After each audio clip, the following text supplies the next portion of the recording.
So you moved to Holland, Michigan. Yeah. You worked with this company for 6 years in engineering. What gets you back into the media that you loved 6 years before that, right? Yeah.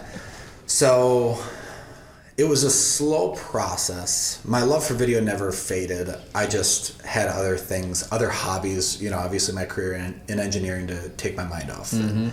However, I realized that, man, I'm making some good money. What do I want to spend this on? Mm-hmm. Right? Because I'm not saving it. Right. So I go, what do I want to spend it on?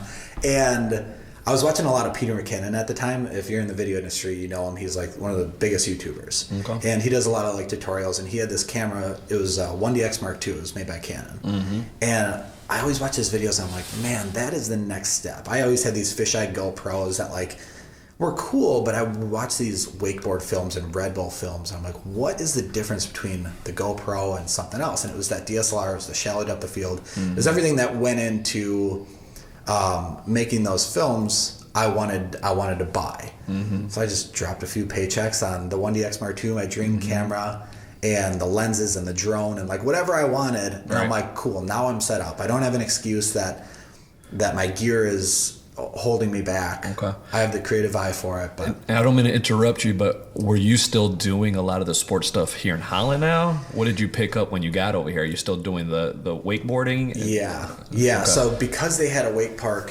in Allendale, it Okay. was, and now moved to Hudsonville. But it was like a very smooth transition. I went from filming wakeboarding in Wisconsin to now, number one, filming wakeboarding in Michigan, but two, finding a whole group of friends very early on. Right. So that was really cool to be able to have these friends that were comfortable, that were doing these tricks that I could just transfer right over and now film all these guys. So yeah, very heavy in the wakeboard industry. I had a really good friend that I was working with at the time, Jordan, that he bought a new car. It was a Focus ST, and he did like the air ride. He lowered it, put the wheels on it, wrapped it. Like, it was so cool. So that's kind of what ignited that spark of filming in the automotive industry. Okay. And so we would shoot photos and videos of his car on the weekends and after work. So Now back home in Wisconsin, are you guys on the lake on Lake Michigan?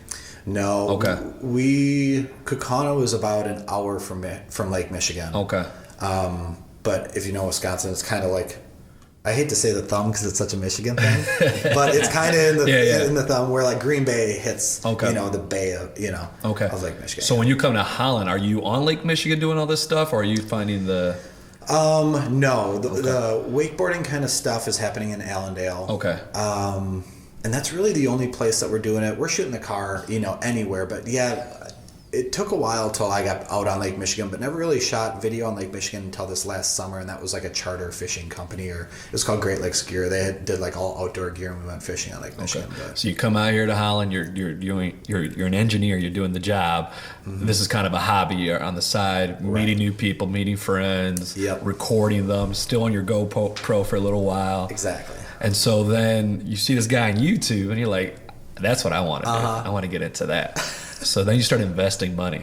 Yeah. Right. Yeah. And so one of the biggest things for me when it comes to doing what you love, and in your case it's a little different, right? Because you did love engineering. Right.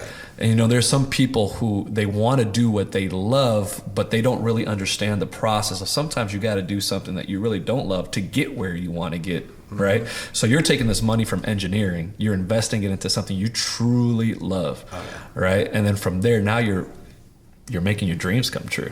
Exactly. Right. Yeah. And it was exciting. It was cool. It's not the typical route, right? A lot of people that start their own business, man, I hate the 9 to 5. I hate the job. I hate the boss. I hate everything that I'm doing. I just want to do my own thing, right? Yeah. I can't do this anymore. I just want to like quit. Yeah. And I wasn't like that. I loved my boss. I loved the people that I worked with. I loved the actual job that I was doing, which made it such a harder transition when I ended up quitting it, is because I'm like, man, I have it good here. Am I making a mistake? Yeah. Is this video thing going to be just a hobby for a few years? But I realized that when I look back, I was shooting video forever. So